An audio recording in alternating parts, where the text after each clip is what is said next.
예, 여러분 안녕하세요.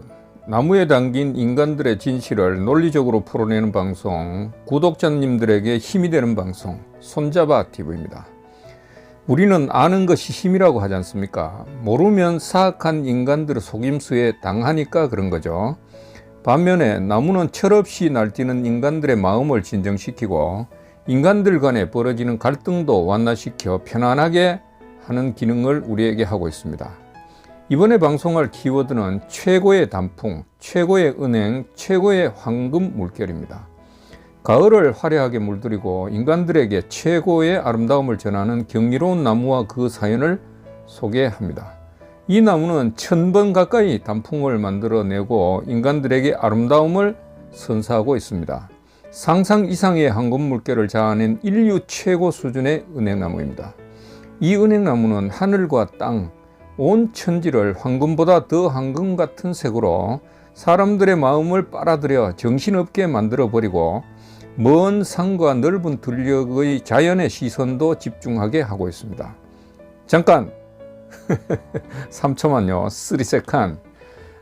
이 영상이 약 15분이라면 이제 저는 900초의 관심을 가지고 이제 영상을 제작한 것이죠.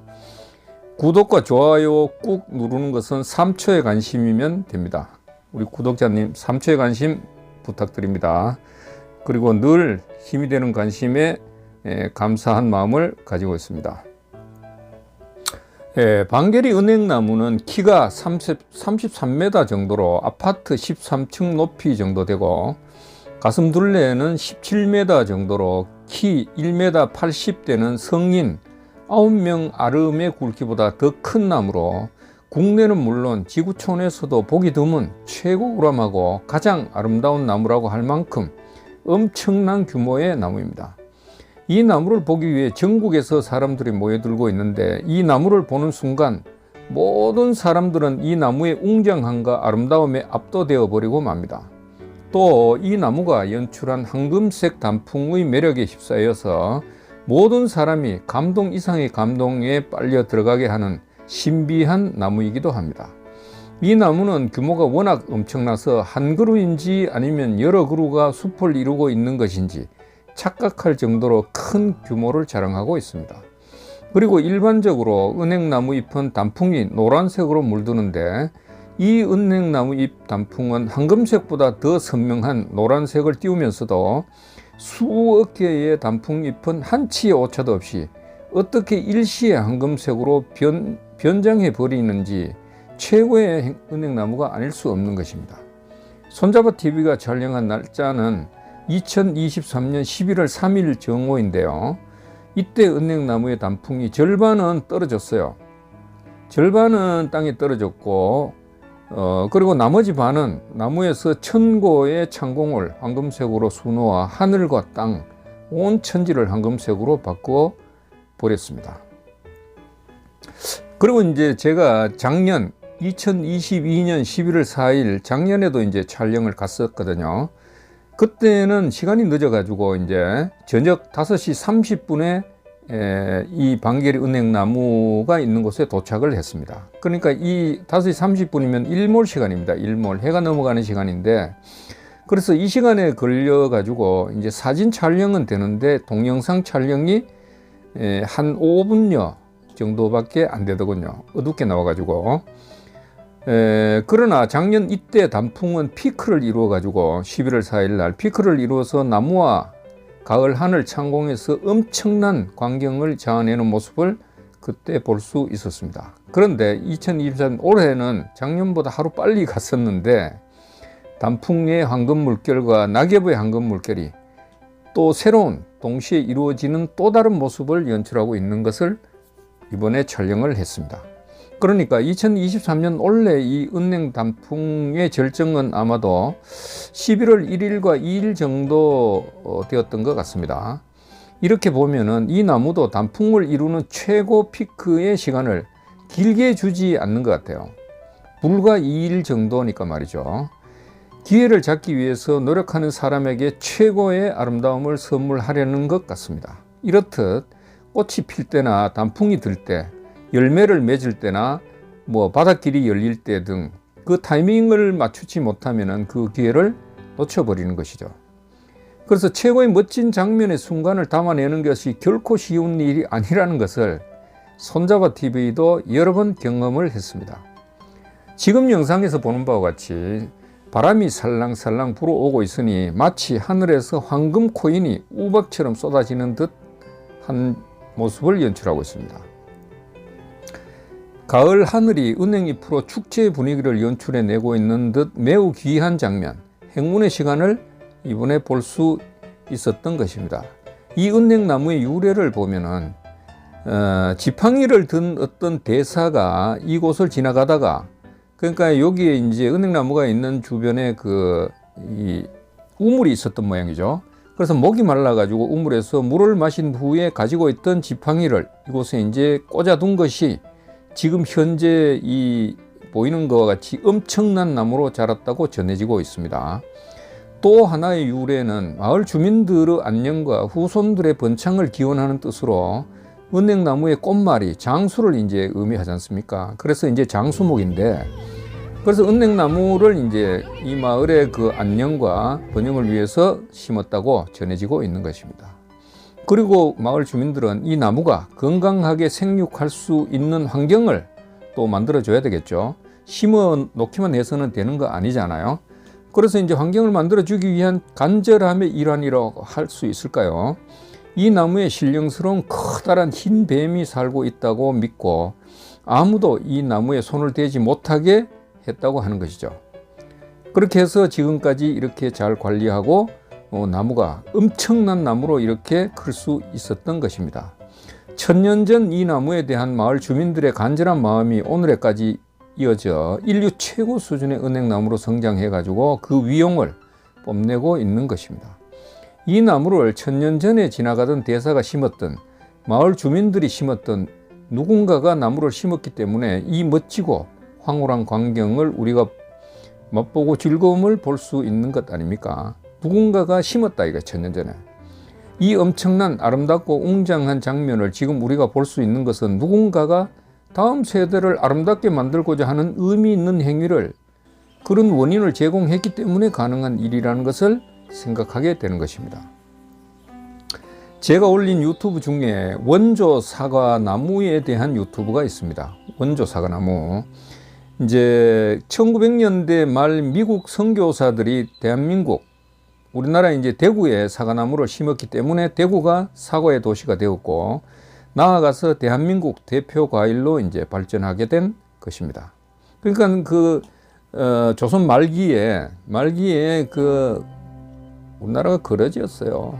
먹을 것이 없고, 그러니까 이제 미국의 선교사들이 사과나무라도 심어가지고 먹거리에 이제 도움이 되도록 그래 심은 것입니다. 또 보은이 대추나무 도시가 됐지 않습니까? 그래서 보은이 대추나무 도시가 된 것은 18세기 중반 보은 군수가 대추나무를 심도록 주민들에게 장려하고 힘을 썼기 때문에 대추나무의 대표적인 도시가 되었고, 그리고 시민들의 건강과 경제 활동에 도움을 주게 된 것이죠. 이처럼 누군가가 인간 세상을 위해, 다음 세대를 위해 건설적이고 생산적인 행위를 했을 때 인류의 발전을 가져오는 것이고, 그 후세대들은 은혜를 받게 되는 것입니다. 그죠? 누군가가 그걸 해놓지 않으면 태어나가지고 그 은혜를 받을 수가 없잖아요. 그래서 선대에서 이러한 좋은 나무와 같은 일을 많이 해놓으면 나라가 발전하고 그 후대는 풍요를 누릴 수 있게 되는 것입니다. 그렇죠? 후세대가 열매를 따먹을 수 있는 나무를 심지 않고 자신들이 다 따먹어 버린다면은 후세대들은 먹고 살기 힘든 것이죠. 지금 우리와 이제 비교되는 대표적인 나라가 북한 아닙니까? 북한. 60년대에 우리보다 훨씬 잘 살았고 그랬는데, 일례로 우리는 벌거숭이 산에 나무를 열심히 심어가지고 세계가 놀랄 정도로 푸른 강산으로 변해 있는 거죠, 지금. 북한은 나무를 심기는커녕 오히려 서로 베어버리니, 서로 말이죠, 베어버렸죠. 더 황폐해져 가지고 북한은 지금 내일을 위해 나무를 심지 않은 거죠. 그렇게 하다 보니까 지금 북한이 엉망 아닙니까? 지금 엉망. 이것이 지금 대한민국이 북한보다 잘 살고 세계가 놀라는 이유가 되는 것입니다. 이렇게 나무만 심어놓고 자신은 그 혜택을 보지도 못한 채 돌아가신 분들에게 감사한 마음을 가져야 하는 것이 마땅한 일 아닌가, 그런 생각을 하게 되고, 그리고 저는 이런 관점에서 우리 구독자님들과 한번 생각해 보고자 하는 그런 의미를 되새겨 보는 것입니다. 앞 세대 분들인 대통령부터 국민들이 잘 했느냐의 평가는 이것을 가지고 우리가 평가를 할 수 있는 것입니다. 그렇잖아요? 대한민국에게 매우 중요한 나무, 인간에게 가장 소중한 나무인 자유민주주의라는 나무를 우리 이 땅에 대한민국에 심은 거죠. 1940년대에 심었습니다. 1940년대에 지구촌에서 자유라는 나무를 심는다는 것은 결코 쉽지 않은 것이에요. 그 시대에. 특히 대한민국 국민은 자유라는 것이 무엇인지 알지도 못했어요. 알지 못했습니다. 여러분들이 뭐 지금 그 관점에서 얘기를 하곤 하지만은 암울했던 거예요. 왜냐하면 조선시대가 이어진 거 아니에요. 조선시대 때 노예가 대부분이었고, 왕조시대니까 왕이 하라는 대로 하고 노예가 대부분이었어요. 일제로 연결됐잖아요. 일제 때 자유라는 것이 있었습니까? 그리고 해방이 되니 자유를 어떻게 알아요, 국민들이? 그런데 이승만 대통령을 중심으로 국가 지도자들이 자유라는 나무를 대한민국 땅에 심었다 이겁니다. 이것은 기적이에요. 기적이야.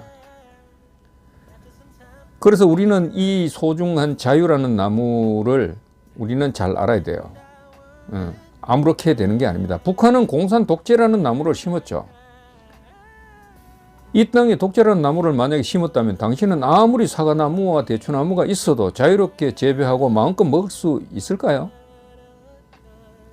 끔찍한 일 아닙니까?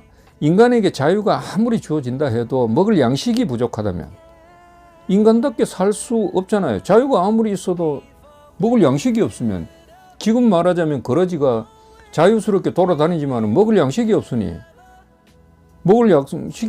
인간다운 생활을 못하는 거 아니에요. 대한민국 4300년 역사에서 배고픔을 해결한 적이 있었을까요?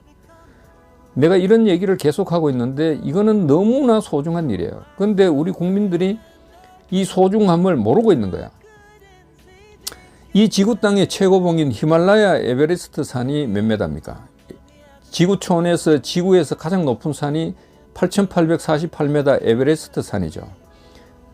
그래서 8,848m 에베레스트 산은 사람이 넘을 수 있었고 넘었다 이거야.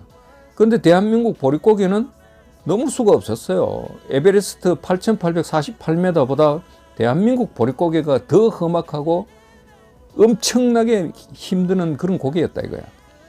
이 한마는 이 보릿고개, 피눈물의 보릿고개를 당당히 넘을 수 있게 한 풍요라는 나무를 심은 박정희 대통령이라는 분이 있었잖아요. 여러분 대다수는 모르죠. 그냥 당연히 된 듯하죠. 북한을 생각해 보라고. 북한을. 그 세대들의 공헌자들을 우리는 절대 잊어서는 안 될 것입니다. 지금 우리가 쌀이 남아돌고 풍요롭게 하는 것은 피나는 노력이 있어서 그래요. 누가 뭐라 해도 이거는 부정할 수 없습니다. 그런데 이런 말을 못하게 이 아주 비겁한 놈들은 쉬쉬거리는 겁니다. 이거 얼마나 비겁한 겁니까? 지금 청소년 등 젊은이들은 자신이 밥 먹고 편안하게 생활하는 것은 모두 선대에서 고생해서 일구어 놓은 것을 가지고 혜택을 보는 것이죠. 그렇잖아요? 젊은 청소년들이 뭘 할 수가 있어요. 지금 선대해 놓은 거 그냥 혜택을 보고 먹을 것, 입을 것, 잠잘 곳 형편없이 그러지 신세에서 광명의 빛을 찾아 풍요를 누릴 수 있는 방법을 알아냈고, 선대들이 게으름에서 솔직히 말하면은 일을 할 줄 모르고 그 다음에 풍요가 뭔지 모르고 살 줄 몰랐어요. 그래서 그러지였고, 그러니까 게을렀죠. 게으름에서 탈피해가지고 부지런하게 일해서 가난을 풍요로 뒤집어 놓은 선대 할아버지 아버지 세대들의 덕분에 지금 청소년 젊은이들이 잘 먹고, 물론 우리 세대가 풍요롭게 살 수 있는 겁니다. 이게 많은 사람들은 이러한 것들이 당연한 것이라고 생각하기도 하고, 또 편하고 배부르니까 지금 내가 편하고 배부르니까 더 편한 거, 더 배부른 것을 찾는 데에만 관심이 더 커지는 얌체 같은 것을 주변에서 어렵지 않게 볼 수 있는 것이 사실이에요. 그렇죠? 진정 인간이라면 감사한 마음부터 가지는 것이 순서일 것 아닙니까? 그리고 더 멋진 내일을 위해 내가 일을 열심히 하고 성취해내야 하는 것이 내 삶의 가장 중요한 포인트가 안 되겠어요? 감사할 줄 모르면 부처님이나 하나님이 복을 주겠습니까? 복을 받으려거든 자신의 풍요와 덕을 베풀어 준 분들에게 감사한 마음을 가져야 하고 그래야 더 큰 복과 행운이 찾아올 것입니다. 이러한 감사함은 펌프를 가동할 때 우리는 마중물과 같은 것이라고 생각할 수 있어요.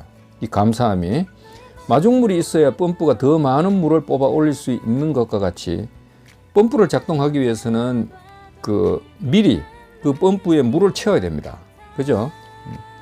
그래서 사람의 마중물도 감사함이라는 마음이 있을 때 더 큰 행복과 행운을 얻을 수 있다고 생각할 수 있어요. 인류 최고의 원주 방게리 은행나무. 이 나무가 아름다움의 멋과 맛을 우리에게 선사하는 것은 누군가가 나무를 심었기 때문에 가능한 일이라는 것이고 또 방게리 주민들이 이 나무를 건강하게 잘 관리하고 가꾸었기 때문에 오늘 우리가 아름다움의 풍요를 마음껏 누리게 되는 것이라는 의미 있는 사실을 생각하게 됩니다.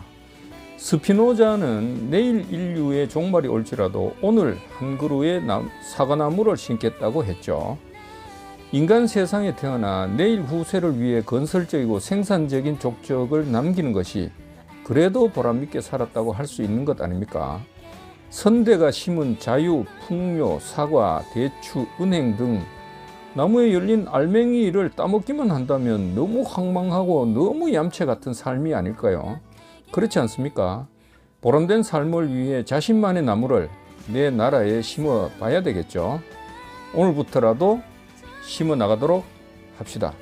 하루 3초만이라도 나에게 도움을 준 선대분들에게 감사함을 생각하면 복이 돌아온다고 합니다. 복이. 그렇겠죠? 또 3초 관심. 제가 늘 말씀드리는 손잡아TV 구독, 좋아요 꾹 누르는 거 감사합니다. 감사합니다. 오늘은 여기까지입니다. 감사합니다.